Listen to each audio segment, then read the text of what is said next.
Most people have never felt a magnitude 7 earthquake. Venezuela felt two, back to back, with just 39 seconds between them.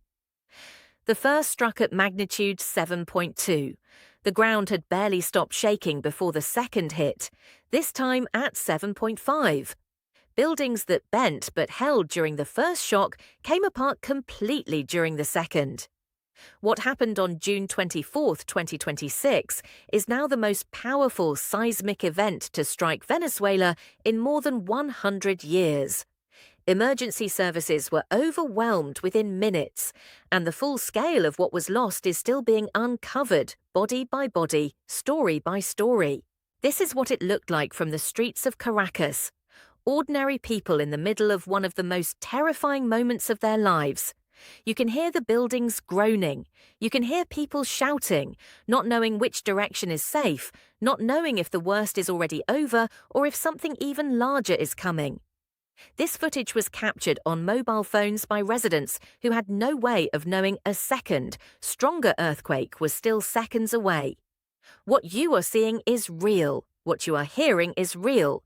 This happened in broad daylight, in a capital city of 5 million people, on a Tuesday afternoon. At 12:38 in the afternoon, Venezuela's northern coastal region was struck by the first earthquake, magnitude 7.2. That alone would have been catastrophic. But exactly 39 seconds later, a second quake detonated in the same general zone, this time at magnitude 7.5. Seismologists have a term for this, a doublet earthquake sequence, two large quakes occurring almost simultaneously in the same fault system. It is extraordinarily rare. When it happens, the combined energy release can exceed what either event would have caused alone. Structures already weakened by the first shock have no time to redistribute load before the second hits. The result is compounded destruction, and that is precisely what Venezuela experienced. The death toll, as confirmed by Venezuela's acting government, stands at a minimum of 164 people. Over 700 more were injured, but search and rescue teams were still actively pulling people from collapsed structures when these numbers were released, and authorities were clear the final count will be higher. In the state of La Guaira, the narrow strip of land between Caracas and the Caribbean coast, entire residential blocks were reduced to rubble. Families who had lived in those homes for 2 and 3 generations had nothing left to come back to. What took decades to build came down in the time it takes to draw a breath. If you are watching this and want to follow what happens next in Venezuela and understand the stories that are reshaping our world, subscribe to Terra Untold right now and hit the bell. We cover geography, history, and the events that change everything. New documentary every week. Now let's keep going, because what happened in La Guaira is something the world needs to understand. La Guaira sits on a sliver of land between the Avila mountain range and the Caribbean Sea, one of the most geologically compressed and vulnerable urban zones in all of South America. It is also home to Venezuela's main international airport, its primary commercial port, and hundreds of thousands of residents packed into multi-story residential towers. When the quakes hit, that density became a liability. Dozens of buildings collapsed outright. Others were left standing but condemned, hollow shells that looked intact from the outside but had lost all structural integrity inside. Residents described floor slabs pancaking, stairwells disappearing, and courtyards filling with dust so thick you could not see your hand in front of your face. In Caracas itself, the damage was uneven but widespread. Some districts saw moderate structural cracking, others saw total collapse. The eastern neighborhoods of the capital, older buildings, Soviet-era construction techniques, were hit hardest. Neighbors did not wait for rescue crews. They used their bare hands, table legs, pieces of rebar, anything they could find, to dig into the concrete.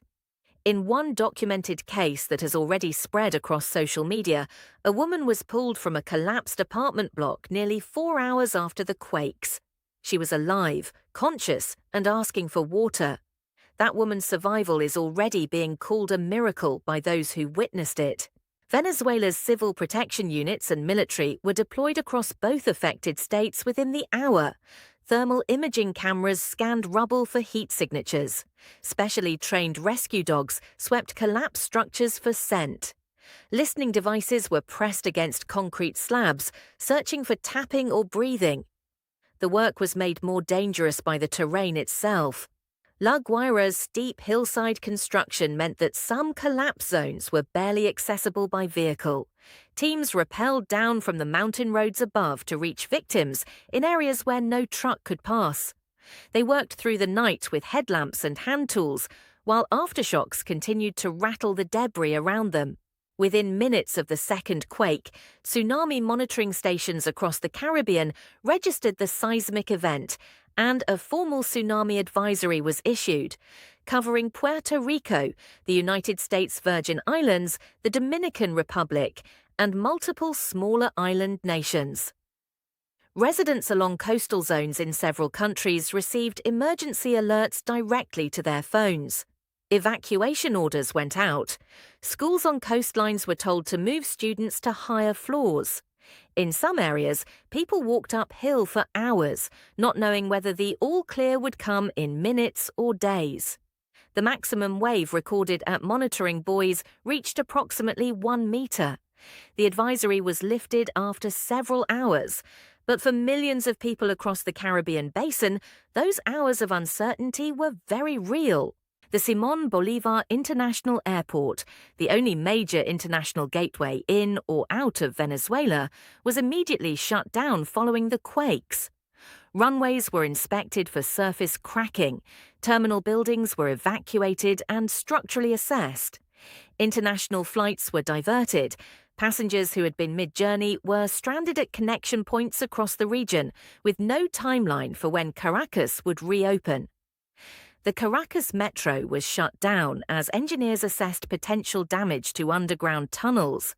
Natural gas supply to the capital was also cut as a precaution, leaving residents without cooking fuel and adding another layer of hardship to an already desperate situation. To understand why these earthquakes were so catastrophic, you need to look at a map. Venezuela sits directly on the boundary between the Caribbean tectonic plate and the South American plate, a zone of constant, slow, grinding collision.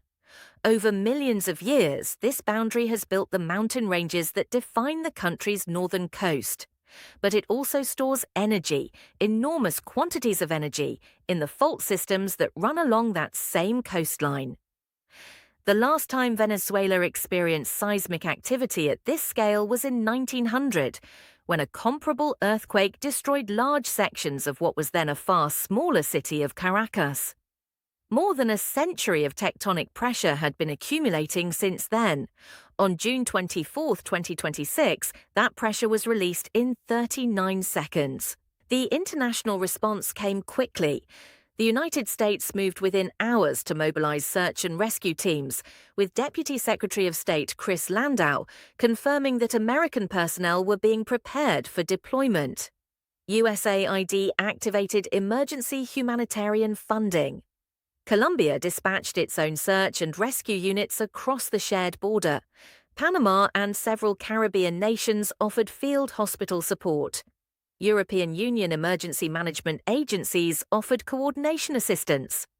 What was notable, and what international observers pointed out, is that several of these offers of help came from countries that have had strained or openly hostile diplomatic relations with Venezuela's government in recent years. When buildings collapse, political disputes tend to pause. Venezuela's acting president Delcy Rodriguez addressed the nation, confirmed the scale of the catastrophe, and called for calm. But the country faces a challenge that most earthquake-hit nations do not. Years of severe economic crisis have left Venezuela's hospitals chronically understaffed and short of medical supplies. Infrastructure maintenance has been deferred for years due to funding shortfalls. Emergency response units lack modern equipment. The people of Venezuela were already living through a slow-motion crisis before June 24th.